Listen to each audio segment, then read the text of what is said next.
Picture this. You have been grinding for years, putting in like 80-hour weeks. Oh, yeah, totally sacrificing your weekend. Exactly. And you finally do it. You secure that massive promotion, or you close on the dream house. Or you hit that specific financial milestone you've had, taped to your bathroom mirror since you were 25. Right. The champagne pops, your friends are cheering, your family is so proud. It's the peak. It is.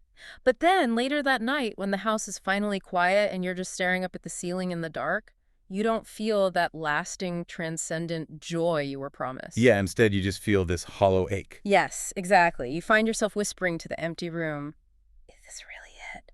It is a profound and honestly a terrifying moment for anyone to experience. It really is. You climb for decades to reach the summit, assuming the altitude will change you, but the view is just flat.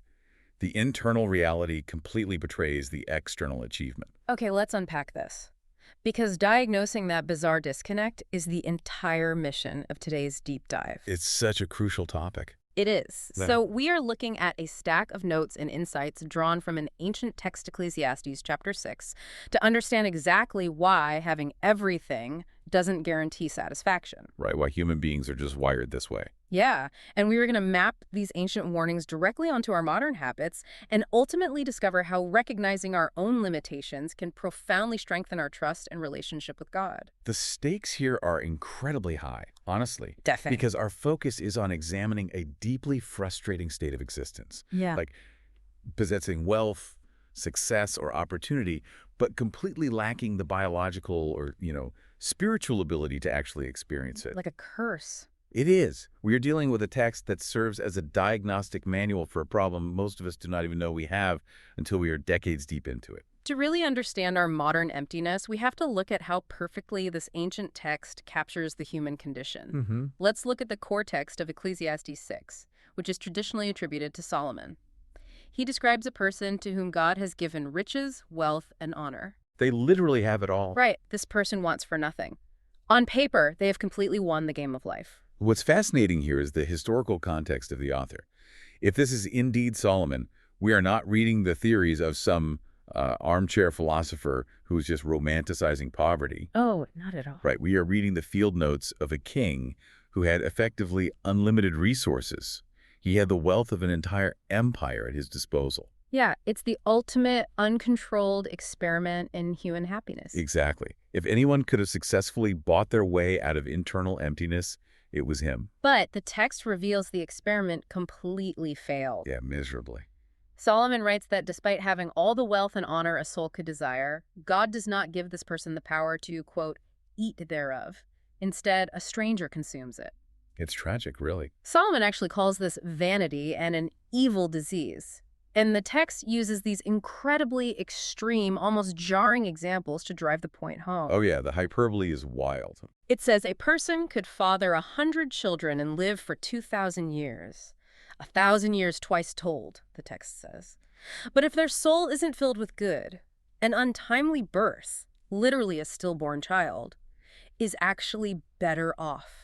Wow. Right, because both ultimately end up in the exact same place, which is the grave. The imagery is intentionally shocking because Solomon is trying to break through a delusion that, well, we all share. Yeah. He is isolating a specific mechanism of human psychology, which is the absolute separation between possession and enjoyment. Oh, that's such a good distinction. We conflate the two constantly, right? Right. We operate under the assumption that if we acquire a desired object or status, the joy of that object is automatically downloaded into our brains. Like it's a package deal. Exactly. But Solomon is pointing out that achieving an outcome and experiencing the satisfaction of that outcome are two entirely different skills. I want to try an analogy here to see if I am grasping the mechanics of this. Sure, let's hear it. It's like buying $1 million state-of-the-art kitchen.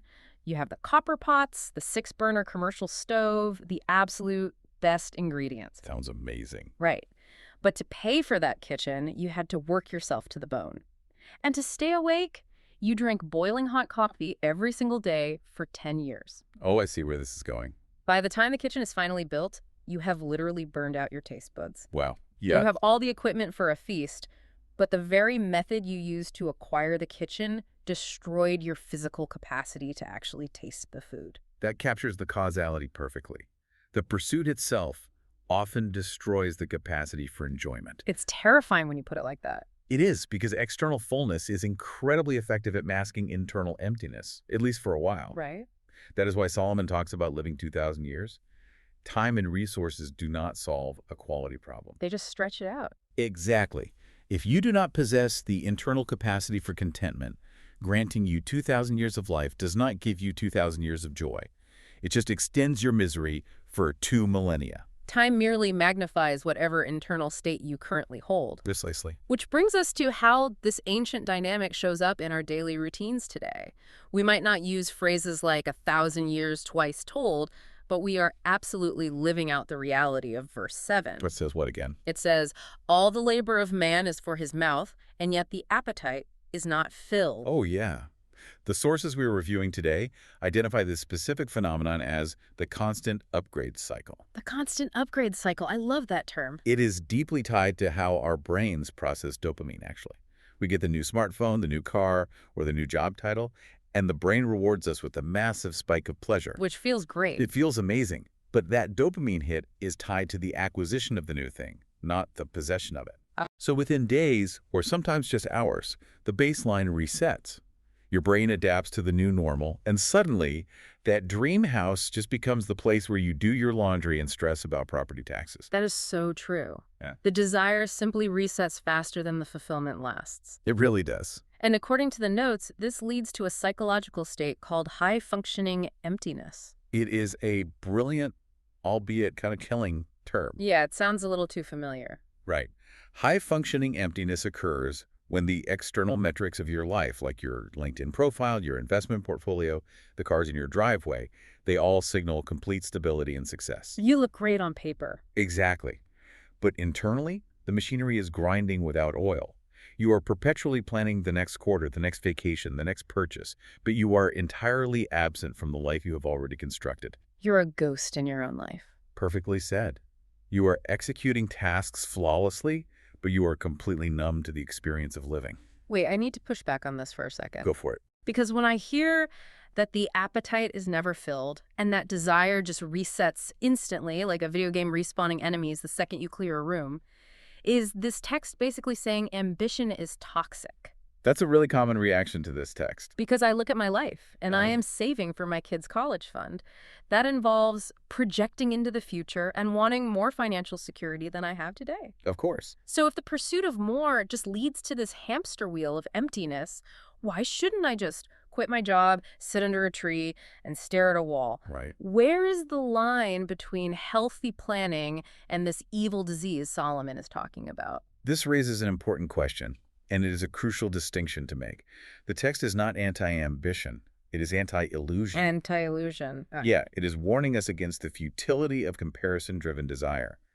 Solomon asks in the text, "For what hath the wise more than the fool?" Meaning everyone's in the same boat. Yes.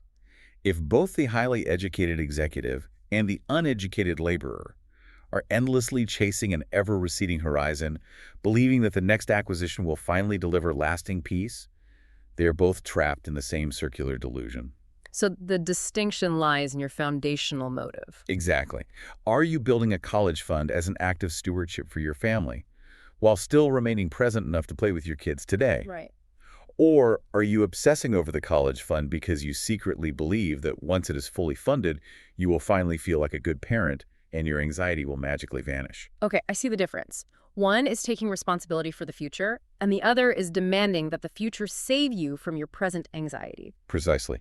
And Solomon addresses this directly in verse 9. He says, "Better is the sight of the eyes than the wandering of the desire." The sight of the eyes, meaning anchoring yourself to what is actually physically in front of you. Yes. The capacity to appreciate your present reality, the actual life you can see with your eyes, is infinitely superior to the wandering of desire, which is a psychological state of living in a fictional future. Because that future doesn't exist. Right. Wandering desire says, "When I finally get that promotion, then I will be happy." It delegates your contentment to a version of yourself that does not exist yet. That is so dangerous. It is. We must intentionally separate achievement from fulfillment. Achievement is the mechanical process of acquiring. Fulfillment is the spiritual and emotional capacity to experience. They require different muscles. Here's where it gets really interesting, because the sources point out that to develop that muscle of fulfillment, we have to let go of the ultimate modern drug, which is the illusion of control. Oh, control's the big one. We overplan and overanalyze because we are terrified of uncertainty, but trying to eliminate all risk just creates immense crushing stress. You're attempting to carry a weight that human psychology is simply not designed to bear. The text bluntly reminds us of our severe limitations. It states that human beings cannot contend with whoever is mightier, and it asks, "Who knoweth what is good for man in this life? All the days of his vain life which he spendeth as a shadow." We don't even know what we actually need. We really don't.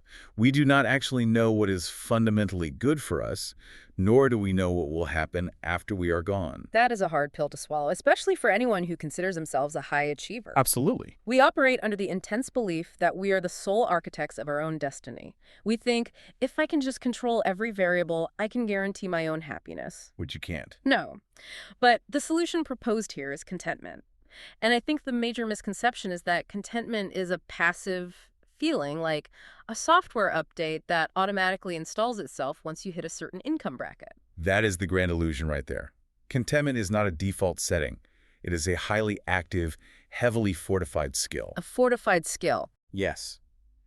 It requires the intentional, daily interruption of the next thing mindset. You have to actively interrogate your own motives. Like checking your own temperature. Exactly. You have to pause the constant upgrading and ask the core diagnostic question. Am I actually experiencing the life I have already built? Or am I just managing the inventory of my achievements? Managing the inventory, wow. Without the skill of contentment, no amount of wealth will ever be enough. But with it, even a modest life can feel profoundly abundant.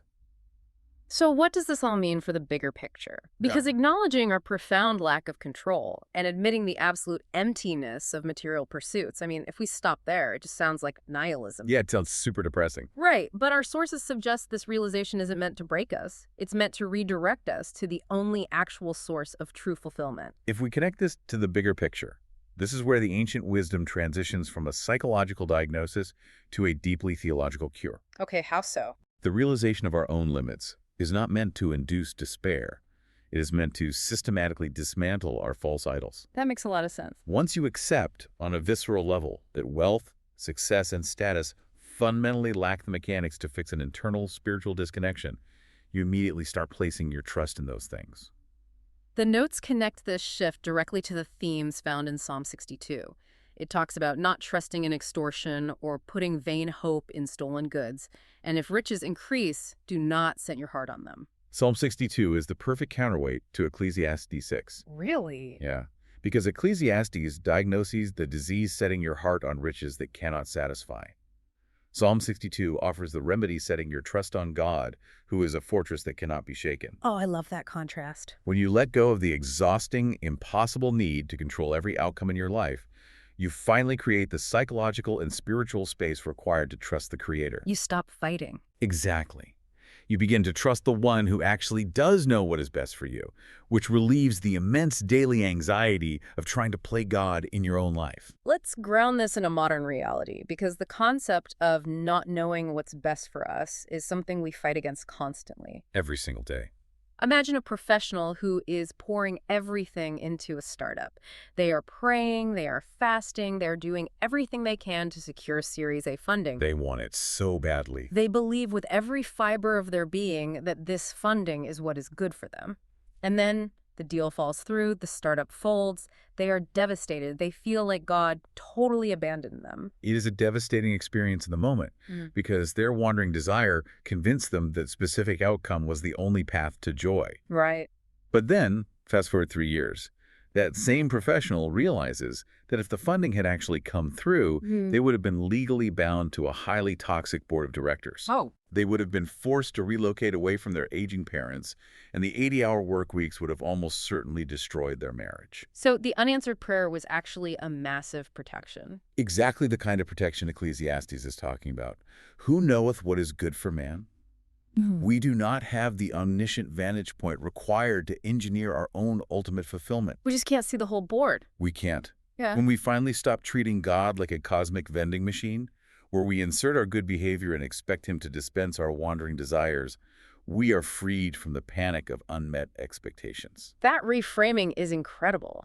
It shifts the entire dynamic of faith. It really does. If I don't have to carry the burden of engineering my own spiritual fulfillment through my resume, my energy is freed up for something else. Exactly. Our notes reference Psalm 16 here, which points out that in God's presence is the fullness of joy, not in the achievement, not in the million-dollar kitchen, but in the presence itself. And this leads us to the practical application of this trust, which the notes connect to Psalm 103. Bless the Lord, O my soul, and forget not all his benefits. Remembering what he's already done. Yes. Relying on God requires the intentional, disciplined practice of remembering his goodness.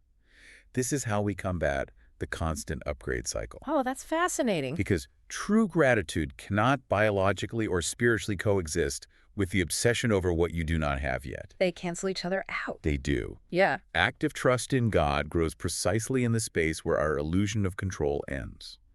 When you accept that you cannot guarantee the outcomes of your life, you are forced to trust the one who holds those outcomes. It transforms wealth and success from a fortress into a simple tool. A tool, exactly. If you achieve great things, it's a gift to be stewarded, but it's not your savior. And if you face setbacks, your fundamental joy isn't compromised, because your trust was never anchored to the volatile market of human achievement to begin with. That's the secret. The skill of contentment is ultimately an act of deep spiritual reliance. It forces a massive shift in perspective, from endlessly acquiring to graciously receiving. It is the realization that the capacity to taste the food is a far greater miracle than the ability to buy the kitchen. Okay, let's briefly recap the journey we've taken through these sources. That's good. We started by diagnosing that all too common feeling of high-functioning emptiness, the harsh reality that achieving an external outcome completely fails to fix an internal disconnection. Yeah, the million-dollar kitchen with no taste buds. Exactly. We explored the exhausting mechanics of the constant upgrade cycle, where our desires reset the moment they are met. We examined the painful truth that we do not actually know what is best for us, and how our desperate attempts to control our lives just lead to crushing burnout. Lush burnout. And finally, we learned that true contentment is an active, heavily fortified skill that shifts our trust away from fleeting possessions and anchors it securely in a deeper, more reliant relationship with God. We have covered a lot of profound territory today, and I want to leave you with a final thought to mull over as you transition back into your day. Let's hear it. Think about the single biggest goal in your life right now. The one achievement you are currently sacrificing your peace for, losing sleep over, or stressing your family out to attain. The one on the bathroom mirror. Yeah, that one. If you woke up and miraculously achieved it tomorrow, do you truly possess the internal spiritual capacity to sit quietly and enjoy it? Or are you just feeding a wandering desire that will inevitably demand a brand new target by next week? It is the ultimate diagnostic question. You can spend your entire life upgrading the appliances, but if you refuse to cultivate your ability to taste the food, you will just find yourself starving in a beautiful room. Exactly. So as you look at your calendar, your ambitions, and the people in front of you today, how will you apply this information in your life?